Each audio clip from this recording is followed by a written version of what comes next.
밤사이 김제 7.9, 임실 7.1, 전주 4.3cm 등 전북 전역에 눈이 왔습니다.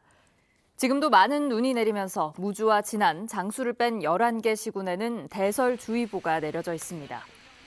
오늘도 종일 많은 눈이 예상되는 가운데 눈은 새해 첫날인 모레까지 5에서 20cm, 서부 지역은 30cm 이상 내리겠습니다.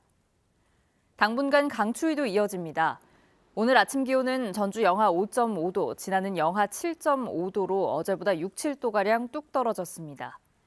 낮 기온도 영하 7도에서 영하 4도로 종일 영하권에 그쳐 매우 춥겠습니다.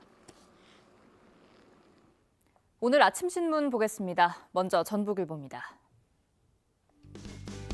내년부터 문재인 정부가 본격적인 정권 후반기에 접어들면서 전북 지역 대선 공약 이행이 순탄치 않을 거라는 우려가 나옵니다. 제3금융중심지 지정 같은 어려운 과제는 아직 현안조차 거론되지 못한 가운데 코로나19 등 대규모 악재가 잇따르면서 공약 추진에 제동이 걸릴 것으로 보입니다. 이어서 전북 도민일보입니다. 내년도 새만금 개발은 기본 계획을 대대적으로 재정비하는 데 박차를 가할 전망입니다. 기본 계획의 경우 지난 10년간 주요 사업의 추진 현황을 반영해 용지별로 개별 방향을 다시 설정하는 작업이 진행되고 있는 가운데 수질 개선과 항만 개발에 대한 후속 대책도 추진될 것으로 보입니다. 다음으로 전라일보입니다. 전라북도가 친환경 에너지 개발을 위해 2022년까지 새만금 산업단지의 실증 공간을 만들고 연구에 나섭니다. 이로써 친환경 에너지의 산업 생태계가 조성되면 코로나19로 침체된 지역 경제에 활력을 불어넣을 것으로 기대됩니다. 마지막으로 새전북 신문입니다. 다가오는 새해 소의 해인 신축년을 맞아 국토지리정보원이 분석한 결과 고창이 전북에서 소와 관련한 지명이 가장 많은 곳으로 나타났습니다. 전북의 소와 관련된 지명은 78개로 고창이 90호 등 13개로 가장 많았고 정읍 12개, 부안과 남원, 군산이 각각 7개로 뒤를 이었습니다. 지금까지 아침 신문 살펴봤습니다. 해마다 연말이면 전주의 한 주민센터에 익명으로 거액의 성금을 놓고 가는 남성이 있습니다. 이른바 얼굴 없는 천사로 불리는데요. 지난해 이 성금을 훔쳐가는 사건이 일어나기도 했고 올해는 코로나 사태까지 겹쳐 발길이 끊기진 않을까 하는 걱정도 나왔는데 이 천사는 올해도 7천여만 원을 두고 가며 21년째 남모를 선행을 이어갔습니다. 권대성 기자입니다.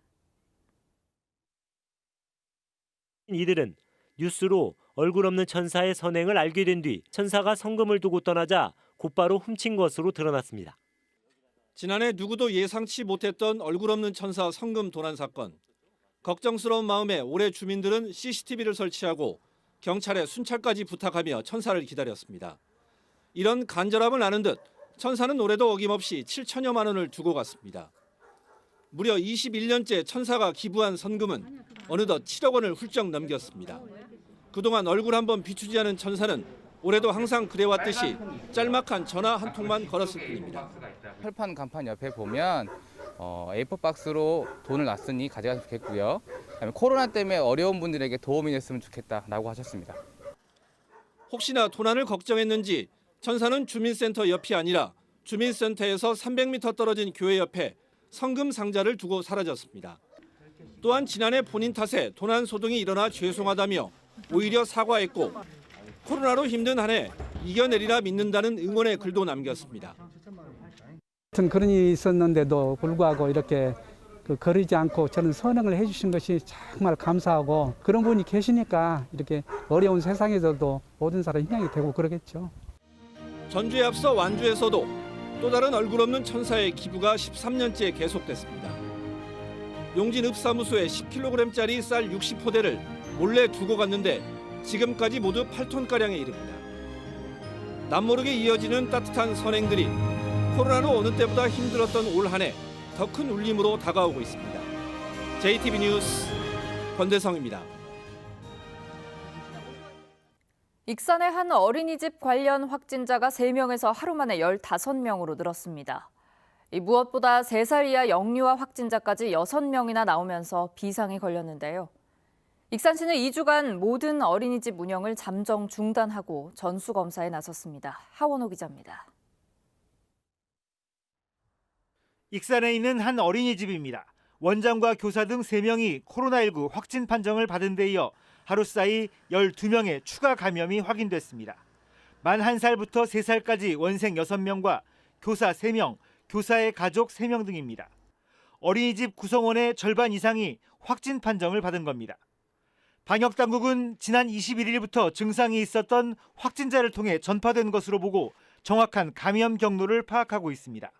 자기 스스로 이런저런 증상이 있는 경우라면 자기가 나서서 업무 배제를 해야 되는 게 맞습니다. 어린이집 관련 감염자가 늘자 익산시는 전체 보육시설 운영을 2주간 잠정 중단했습니다. 원칙적으로 집에서 아이를 돌보도록 하되 맞벌이 가정 등 가정 돌봄이 어려운 경우에만 긴급 돌봄 서비스를 제공하기로 했습니다. 맞벌이 가정이나 장애, 임신, 입원 및 간병 등 특별한 사유가 있어 돌봄이 어려운 경우를 제외하고는 가정에서 아이를 돌봐주시기 바랍니다. 익산시는 교사 등 어린이집 직원 1,700여 명에 대해 검사를 진행하고 어린이집 차량 운행도 중단하도록 했습니다. 군산시도 어린이집 종사자에 대한 전수검사에 나섭니다. 동일 집단 격리가 이루어지고 있는 순창요양병원에서는 11명의 추가 확진자가 나와 관련 확진자가 70명이 넘었습니다. 가나안 요양원과 진안의료원 관련 확진자도 추가돼 전북의 누적 확진자는 820여 명으로 늘었습니다. JTB 뉴스 하원호입니다. 코로나 확산세가 좀처럼 꺾이지 않자 보건당국은 몸에 조금만 이상이 있어도 검사를 받으라고 권고하고 있습니다. 이 때문에 최근 전북보건환경연구원의 검사 의뢰 건수가 올 초보다 무려 50배가량 급증했는데요. 몰려드는 검사 물량에 연구원들은 밤을 새가며 일하고 있습니다. 나금동 기자입니다. 임실의 전라북도 보건환경연구원입니다. 연구원들이 환자의 모관에서 긁어낸 검체에서 유전자를 뽑아냅니다. 이어 시약을 섞은 뒤 유전자 증폭기에 넣어 판독하는데 꼬박 6시간이 걸립니다. 사명감으로 일하는 연구원들에게 최근 이 검사 작업이 큰 고역입니다. 요양시설과 고등학교의 집단 감염으로 의심 환자가 늘어나면서 덩달아 검사 의뢰도 폭증했기 때문입니다. 지난 2월 월 평균 400여 건에 불과했던 검사 건수는 이달 들어 52배가량 폭증한 2만 3천여 건에 이르고 있습니다. 매일 1,000건 넘게 검사하는 강행군이 이어지고 있습니다. 하지만 연구원들은 빠른 결과를 기다리는 도민들을 위해 6개월 전부터 밤샘 작업에 들어갔습니다. 4명이 한 조를 이뤄 엿새마다 24시간씩 근무하며 밤을 새는데 반복되는 작업에 체력적인 한계에 부딪혔습니다. 아무래도 야간 근무를 거의 1년 가까이 하고 있다 보니까 피로 누적이 많이 된 부분도 있었고 목이나 어깨 쪽으로 해서 근골격계 쪽으로 통증이 있어서 치료를 받는 점, 그런 점들이 힘든 것 같습니다. 그러나 1초라도 더 빨리 결과를 통보해 추가 감염을 막아야 한다는 사명감에 힘든 업무를 이겨내고 있습니다. 검사 결과를 빨리 내주어야만 보건의료과를 중심으로 해서 각 시군에서 전파 차단이 빨라지기 때문에 도민들한테 전파되는 것을 빠른 시간 내에 차단을 하기 위해서 저희들이 열심히 임하고 있습니다. 오늘도 불빛이 꺼지지 않는 전라북도 보건환경연구원의 연구실 덕분에 보건당국의 빠른 결과 통보와 역학조사가 가능합니다. JTB 뉴스 나금동입니다.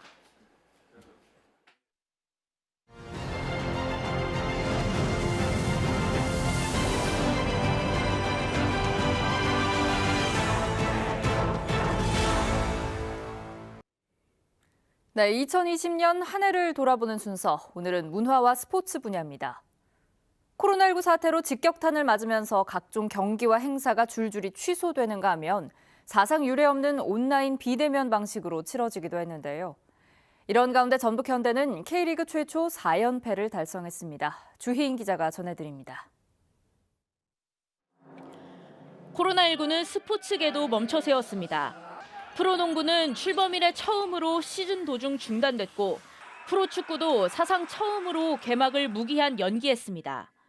가까스로 시작된 경기는 무관중이거나 제한적 입장이었습니다. 프로축구 전북현대는 K리그 첫 4년 연속 우승이라는 대기록으로 통산 8번째 우승을 달성했습니다. 살아있는 전설 이동국 선수는 은퇴 경기에서 우승컵을 들며 23년 현역 생활에 아름다운 마침표를 찍었습니다.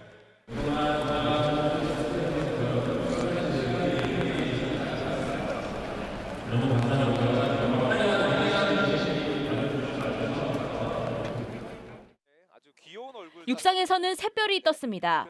주인공은 초딩월크로 불리는 익산 1위초 6학년 최명진 선수. 올해 처음 열린 초등부 경기에서 27년 만에 100m 기록을 갈아치우더니 열흘 동안 100m와 200m에서 4번의 신기록을 세웠습니다. 문화계의 화두는 전라가명이었습니다. 조선왕조 500년 동안 호남과 제주를 관할했던 행정기구 전라가명이 한국전쟁 때 소실된 아픔을 딛고 70년 만에 복원됐습니다. 하지만 전체가 아닌 일부 복원이라 아직도 풀어야 할 과제가 많습니다.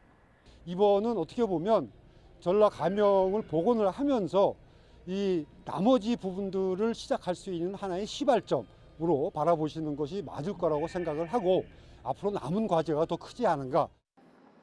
전주국제영화제는 국내 영화제 최초로 온라인 상영과 함께 비대면 프로그램을 선보이며 위기를 기회로 삼았습니다.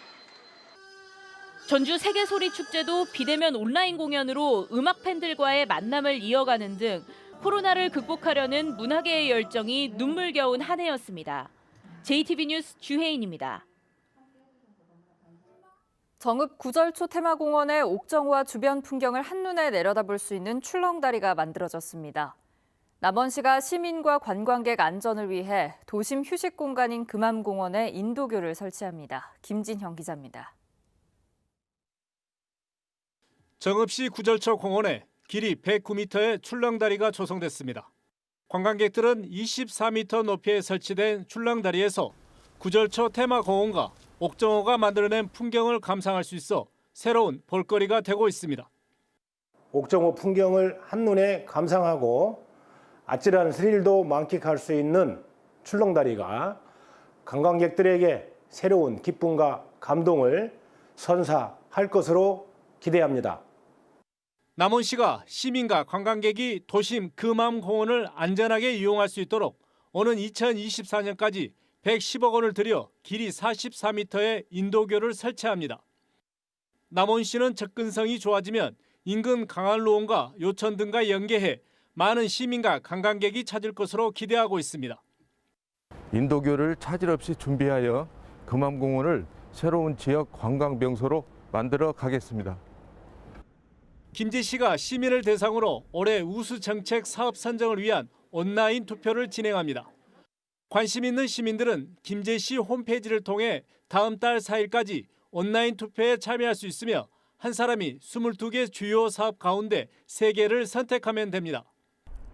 임실군이 농림축산식품부의 용농 편익 기반 시설 우수 자치단체로 선정됐습니다. 임실군은 농사활동을 원활하게 하기 위해 해마다 50억 원을 투입해 관정 개발 등을 통해 농업용수를 확보하고 농로와 배수로 등을 꾸준히 정비한 점을 높이 평가받았습니다. JTB 뉴스 김진영입니다. 국가 균형 발전을 위해 제4차 국가철도망 계획에 강호축 노선을 반영해야 한다는 주장이 나왔습니다. 더불어민주당 허영 의원은 민주당의 K뉴딜 지역균형분과 간담회에서 강원과 충북을 거쳐 전남 목포를 연결하는 강호축이 연결되면 내륙 철도망이 완성되고 물류와 관광 분야에서 획기적인 전환점이 마련될 것이라고 주장했습니다. 강호축 철도망 구상은 지난 2018년 강원과 충청, 호남권 8개 시도지사들이 공동 협약과 함께 공동 건의문을 채택하며 처음으로 공론화됐습니다. 전북의 기업 절반가량이 내년의 경제 상황을 부정적으로 바라보는 것으로 나타났습니다. 전북상공회의소는 전북의 기업 126곳을 조사한 결과 49%가 내년 경제가 올해보다 악화될 것으로 전망했다고 밝혔습니다. 수출 전망에 대해서는 나빠질 것이라는 응답과 비슷할 것이라고 답한 기업이 각각 41%로 조사됐습니다. 정부의 새해 특별 사면 조치에 따라 전북경찰청이 2만 2천여 명의 운전면허에 내렸던 행정처분을 특별 감면합니다. 이에 따라 지난해 10월 1일부터 올해 10월 31일까지 교통법규 위반과 교통사고로 받은 벌점이 삭제되고 면허 정지와 취소자는 운전이 가능해지며 면허 취득 제한자는 운전면허 시험 응시가 가능해집니다. 다만 음주운전과 사망사고, 난폭운전 등은 이번 특별 감면에서 제외됐습니다.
JTB 아침 뉴스를 마칩니다. 함께해 주신 여러분